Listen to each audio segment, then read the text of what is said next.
Mr. Barrett, go ahead. We are in committee business. Thank you, Chair. Given that the Prime Minister has appointed Mark Carney as Chair of the Liberal Party Task Force on Economic Growth, and this position shields Mark Carney from Canada's public disclosure and conflict of interest laws, as he is not deemed a public office holder, and Canadians have a right to know about the financial and corporate interests of individuals shaping economic policy that impacts their everyday lives. The committee called Mark Carney to testify for 3 hours within 14 days of this motion being adopted. I'm going to accept that that motion as being in order. Do you want to speak to it? If I could, Chair. Go ahead. Yeah, so we have a conflict of interest regime in this country that is that was set up so that Canadians knew that whatever interests an individual who is a designated public office holder had, they know what those interests were. And then conflict of interest screens should be set up, or divestitures can be taken. But in the case of Mark Carbon Tax Carney, we don't know. We don't have the full picture of what his holdings are, what his financial interests are. So he's making, he's advising the Prime Minister, and I understand he's going to be holding cross-country pre-budget consultations, and he's been hired by the Liberal Party. And the only reason that that can be inferred from this is to avoid the conflict of interest regime.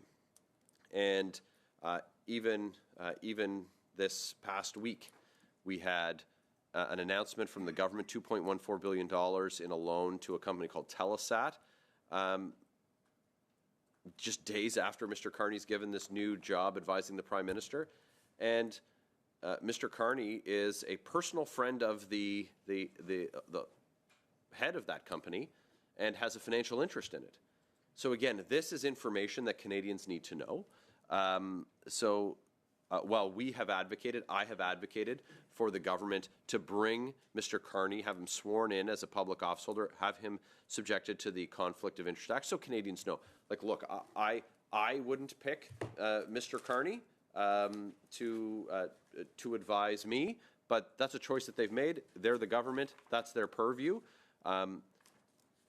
But the manner in which this is being done appears to be done in such a way to subvert the conflict of interest regime. There are specific provisions in the Act with respect to ministerial advisors. And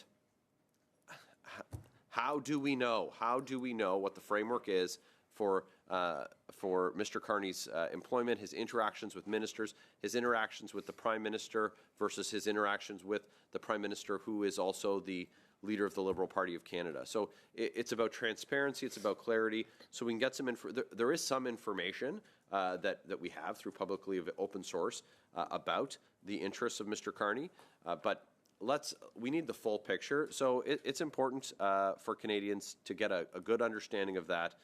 The best way to do it would be to have a conversation with Mr. Carney. Hear, hear. Okay, thank you, Mr. Barrett. Could be a bit of a challenge. We'll have to. You're calling for a 3-hour meeting. We're going to have to make sure that we check with resources to make sure that they're available for 3 hours. But I understand that's what your motion calls for. So, Monsieur Villemure, sur la motion qui est proposée par Monsieur Barrett. That's the motion proposed by Mr. Barrett. Thank you, Chair. Welcome to the committee. We are happy to see you once again. Same thing to other colleagues. I have a few points and clarifications I'm seeking on the motion. The Ethics Committee is here to study certain situations.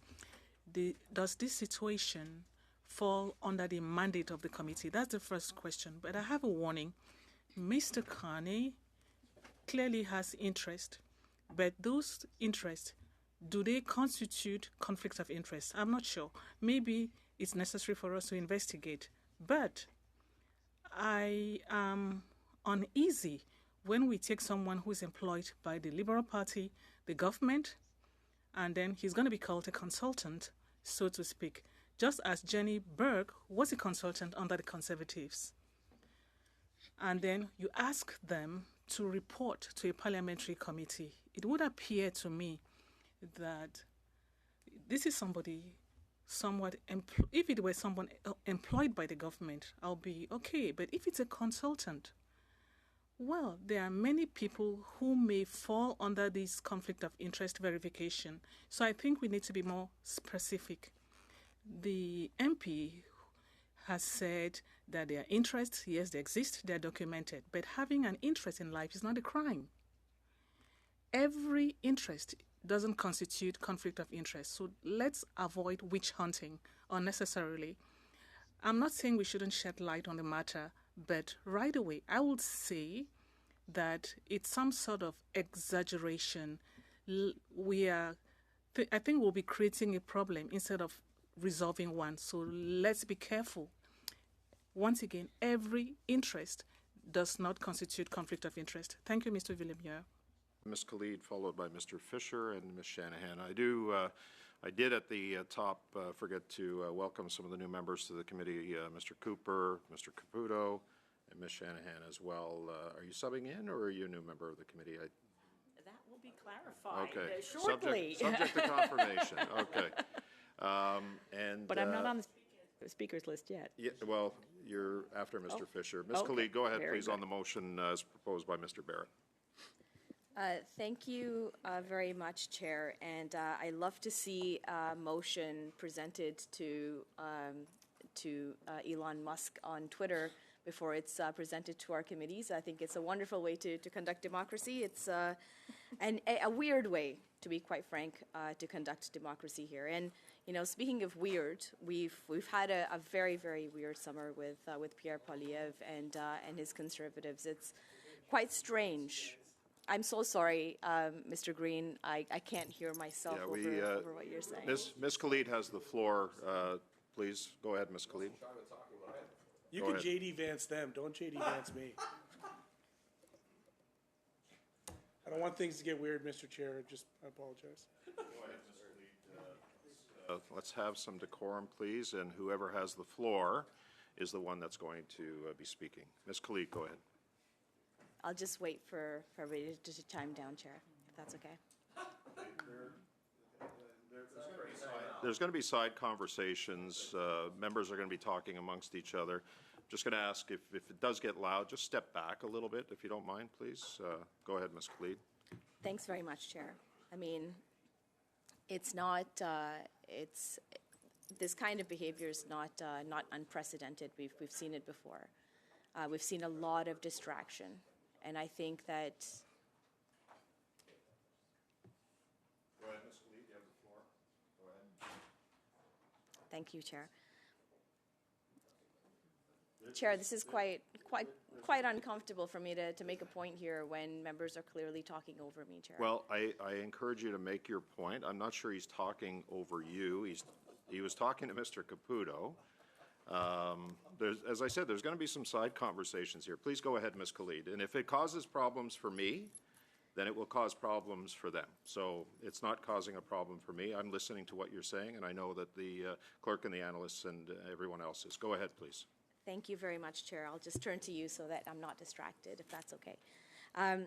So we saw over the summer, Pierre Poilievre had to remove an advertisement because it contained stock footage of Russian fighter jets doing a training mission in Canadian skies, Serbian school children, and homes being built in Slovenia. Pierre claimed not to know anything about the far-right group Diagolon when he spent a lot of time snuggling up with them. And he was photographed with them and some of its members in the spring, and he had previously denounced them for comments made by their founder about his wife a couple of years ago. Pierre and his Conservative Party have faced criticism during this summer for calling the Holiday Inn lavish and swanky, whereas he himself had hosted a fundraiser there in that exact same location earlier in January.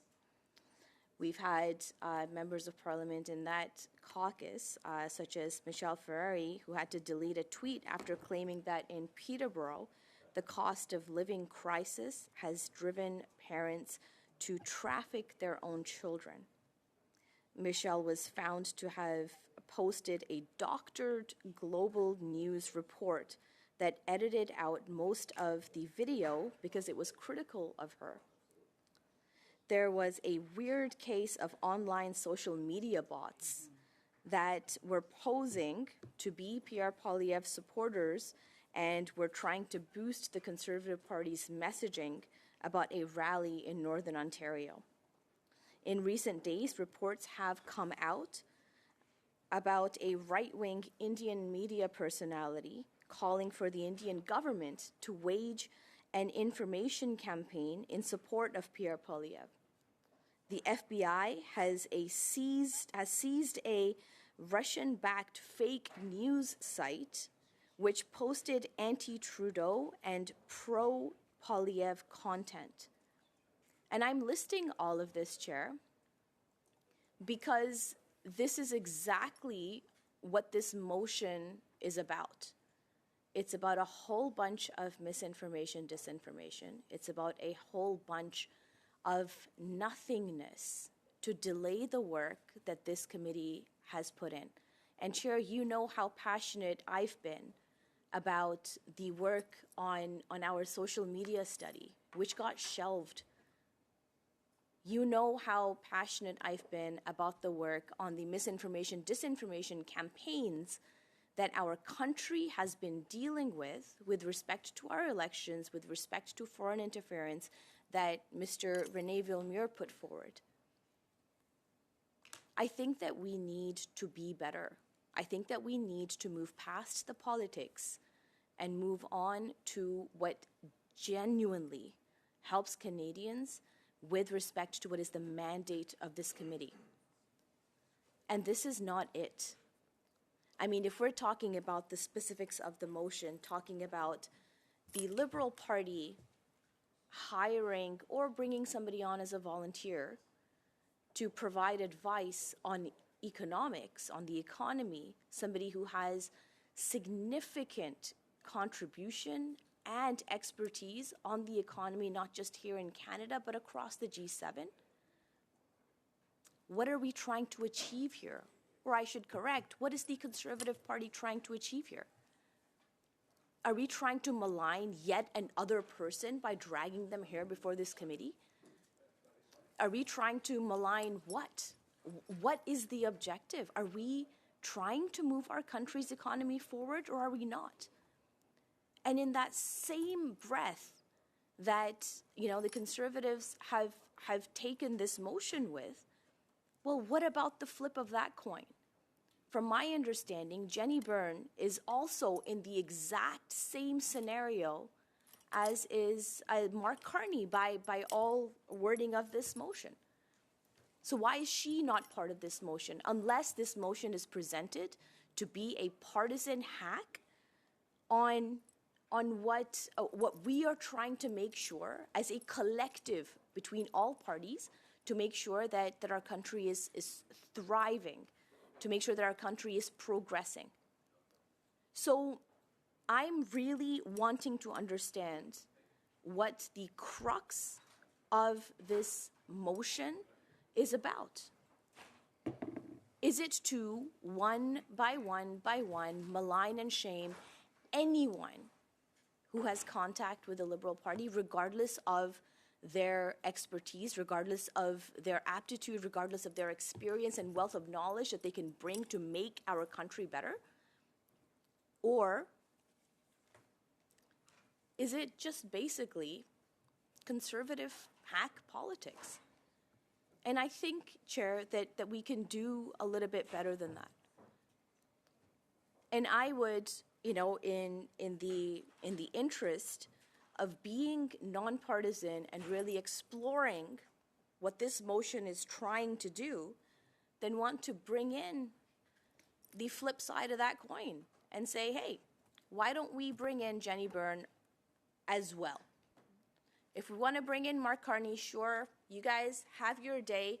He knows how to handle himself, I'm sure. I am not speaking for him, and I don't think any of our members are on this committee. He can speak very well for himself, given his track record over his entire career for being the expert that he is. But let's even out the score.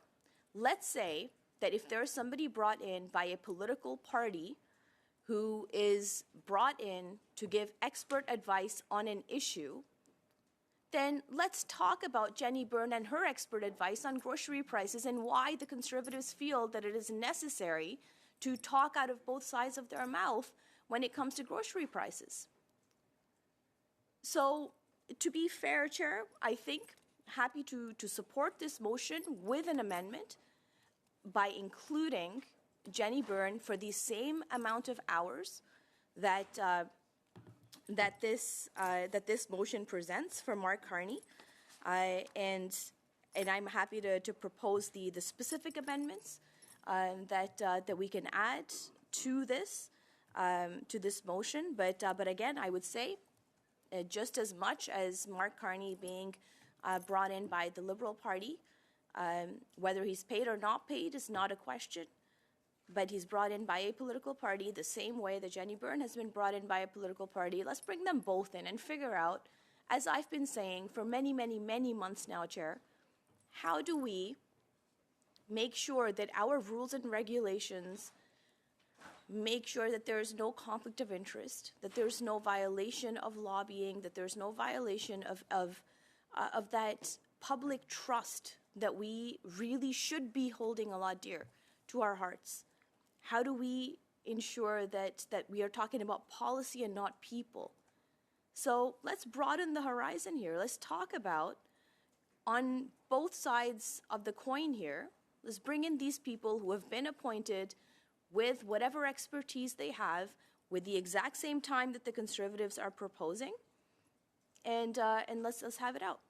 I'll leave it there, Chair. Thank you, Ms. Khalid. I have Mr. Fisher next on the list on the motion. Go ahead. Thank you very much, Mr. Chair, and I'm in complete agreement with Ikra.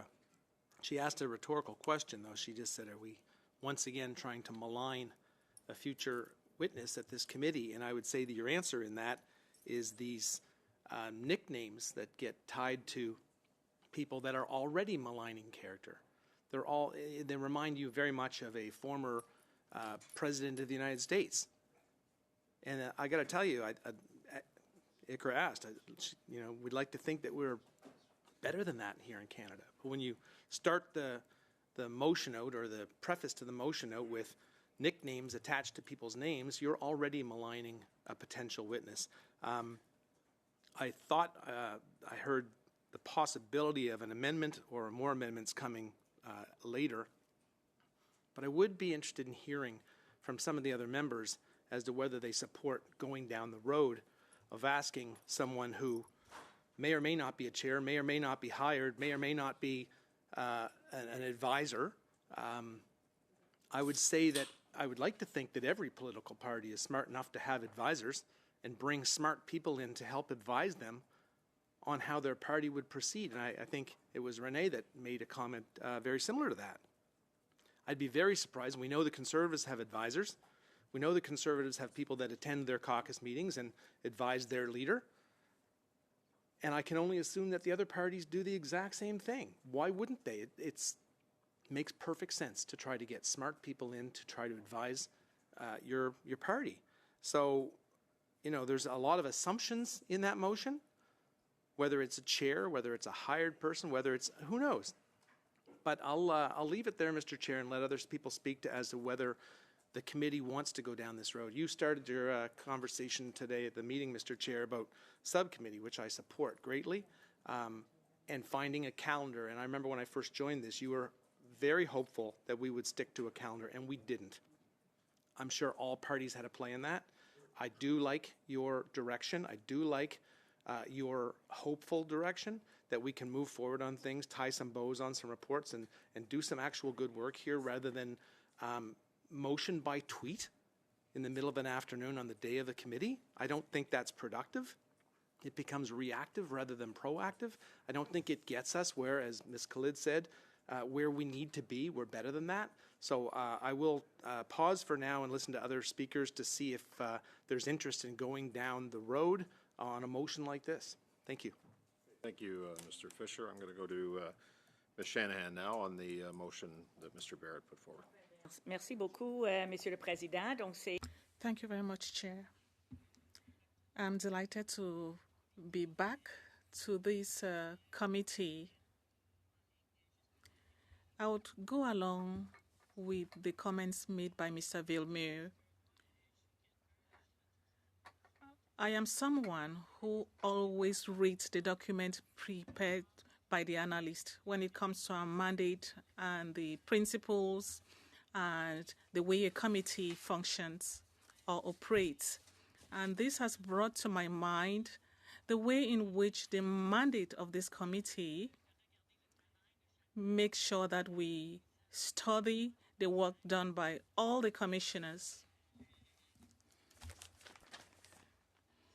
The Office of the Information Commissioner, the Office of the Privacy Commissioner of Canada, Office of the Commissioner of Lobbying, and of course the Office of the Conflict of Interest and Ethics Commissioner.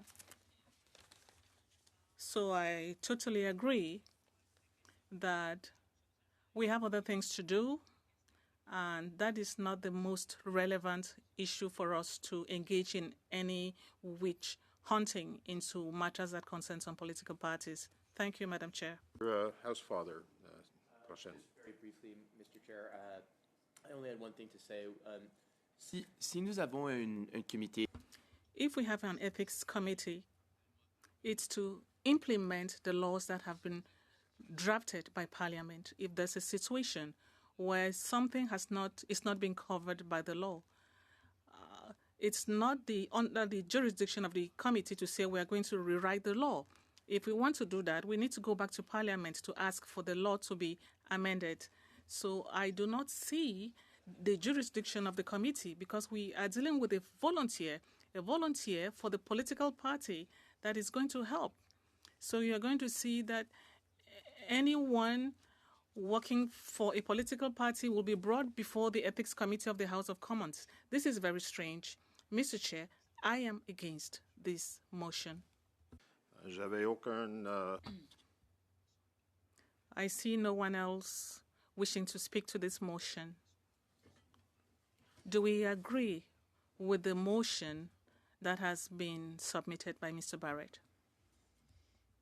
We shall vote. Commencez le vote, s'il vous plaît.